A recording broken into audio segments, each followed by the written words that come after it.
ఈ నెల 8న అంతర్జాతీయ మహిళా దినోత్సవాన్ని ఘనంగా నిర్వహించేందుకు అవసరమైన ఏర్పాట్లు చేయాలని జిల్లా కలెక్టర్ షాన్ మోహన్ అధికారులను ఆదేశించారు. కలెక్టరేట్లో జిల్లాలో అంతర్జాతీయ మహిళా దినోత్సవం నిర్వహణకు సంబంధించి జిల్లా కలెక్టర్ షాన్ మోహన్, ఐసీడీఎస్, జిల్లా పరిషత్, పంచాయతీ, వైద్య ఆరోగ్యం, పోలీస్, జిల్లా గ్రామీణాభివృద్ధి, ఇతర శాఖల అధికారులతో కలిసి సమన్వయ సమావేశం నిర్వహించారు. ఈ సందర్భంగా ఆయన మాట్లాడుతూ మార్చి 8 అంతర్జాతీయ మహిళా దినోత్సవాన్ని ఘనంగా నిర్వహించేందుకు అవసరమైన ఏర్పాట్లు చేయాలని అన్నారు. అన్ని శాఖలలో పనిచేస్తున్న మహిళా ఉద్యోగులను ఈ కార్యక్రమంలో భాగస్వామ్యం అయ్యేలా అధికారులు ప్రత్యేక దృష్టి పెట్టాలని అన్నారు. మహిళల, బాలికల హక్కులు, సమానత్వం, సాధికారత ప్రత్యేక అంశంగా ఐక్యరాజ్యసమితి ఈ 2025 అంతర్జాతీయ మహిళా దినోత్సవాన్ని నిర్వహిస్తుందని అన్నారు.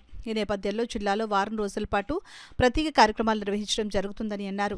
సమావేశంలో అదనపు SP MJV Bhaskar Rao, ICDS PD K Vijayakumari, DRDA in-charge PD A Srinivasa Rao, DM and HO doctor J Narasimha Naik, ZP CEO Lakshmana Rao, DPO V Ravikumar, LTM CHSV Prasad, ఇతర శాఖాధికారులు పాల్గొన్నారు.